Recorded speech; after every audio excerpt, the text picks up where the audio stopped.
Okay, good morning, class. Good morning. Yeah, I hope everyone can see my screen. Yes. Yes. Yes. Okay, so today you are going to look at the differential equations, and before we start, I want all of you to make sure that you have signed the attendance in the LMS. Log into the LMS and go where they have written Mr. Lunani and make sure you sign the attendance as present for those who are present. So let's start our class. You are going to look at the differential equation mainly at the D inverse operator. And to start, we are going to look at how we express the differential equation, where we represent the first derivative by d, the second derivative by the d square, and so on up to the nth derivatives. Are we together? Yes. Yes. Yes. Yeah. So we are we are going to look at an example on how to solve the differential equation using a D operator. For instance, when our right hand side is equals to the multiplication of two trigonometric function. So to start with, the first step, can someone read the first step? Nondi, read the first step.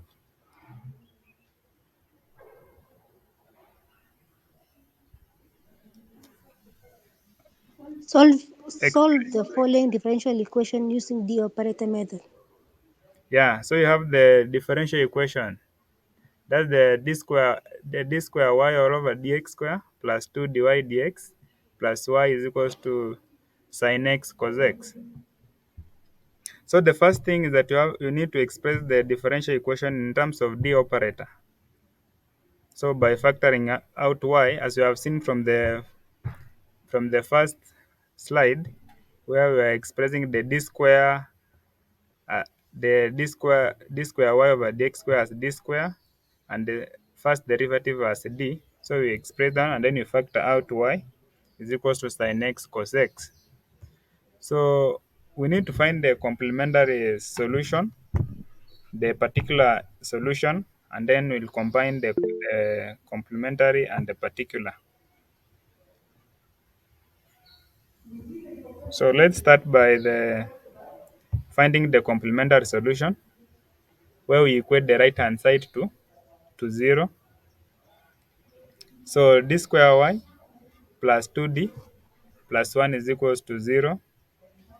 So using the factor method, you find that our root will be negative 1. Our m1 and m2 will be negative 1.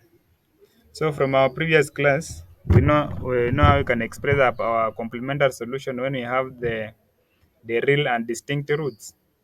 So we say that the general solution was that our yc is equal to c1x plus c2x into exponential alpha x, and our alpha, which is our root, is negative 1. So our complementary solution will be yc of x is equal to c1 of x plus c2 exponential negative 1x, which is just negative x. So our next step is to find the particular solution.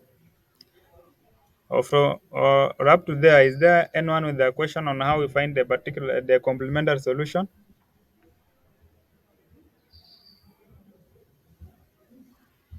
No. Okay. I don't know. Are we together? Yes, we are together. Okay. So let's look at how we can find the particular solution. So with the particular solution, we are going to make the subject. A particular solution is represented by yp. So when you make y the subject, we are going to divide both sides by d square plus 2d plus 1. And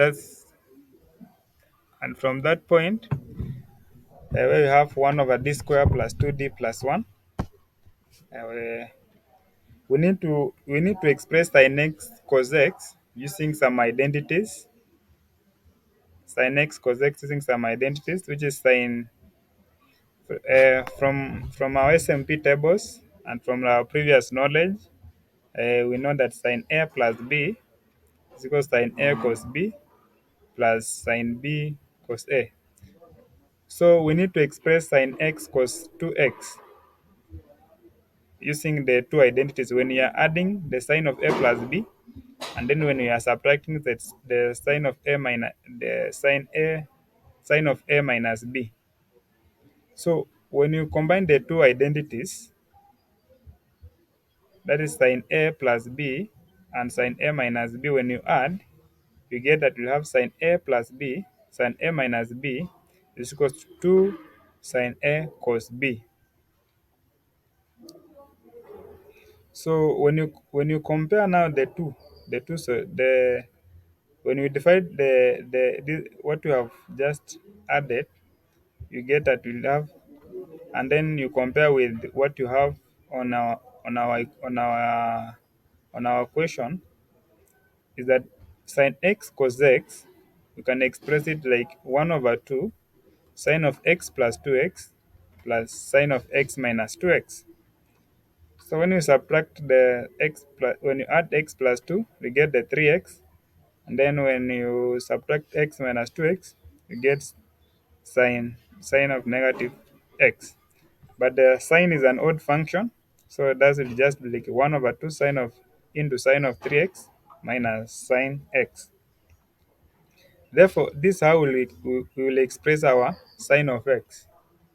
So therefore, our yp of x will be 1 over d square plus 2d plus 1 into what we have just expressed above here. So now we can work individual. So 1 over d square plus 2d plus 1 into a half sine 3x, then minus 1 over d square plus 2d plus 1 into a half x. So from there, from our previous knowledge, when we have the trigonometric, we replace the d square by negative alpha squared, and from here our alpha is 3, and from the other side our alpha is 1. So let's replace. When we replace, we'll have 1 over negative 9 plus 2d plus 1 into a half sine 3x, and then 1 over negative 1. So working out that, we get 1 over d minus 5 minus 8 into a half sine 3x, then minus 1 over d 1 over 2 sine x. So the first one, we can do the conjugate.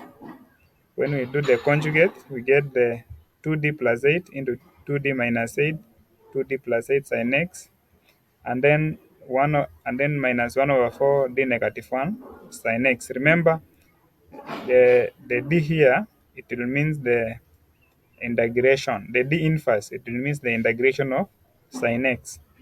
So working out this one, the conjugate of this one, and then replacing again the d square with negative 9, is when we get 2d plus 8 into negative 36 minus 64 sin 3x, and then integrating sin x, we get negative cos x. Right? Are we together? Yes, we are together. Yes. Yeah. So if we integrate sin x, we get negative cos x.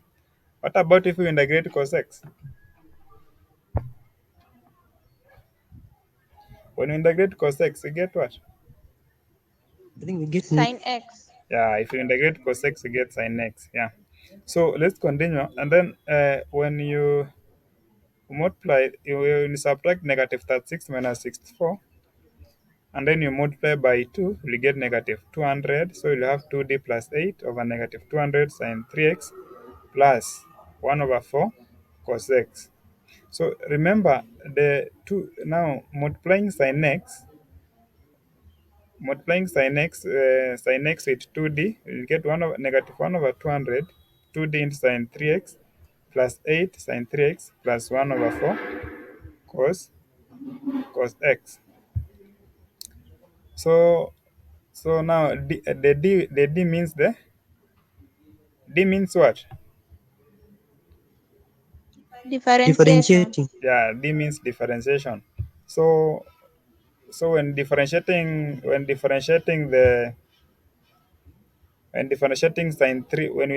sine 3x, we get when we differentiate sine 3x, we get 2 cos what 3 sin 3 cos 3 cos 3x.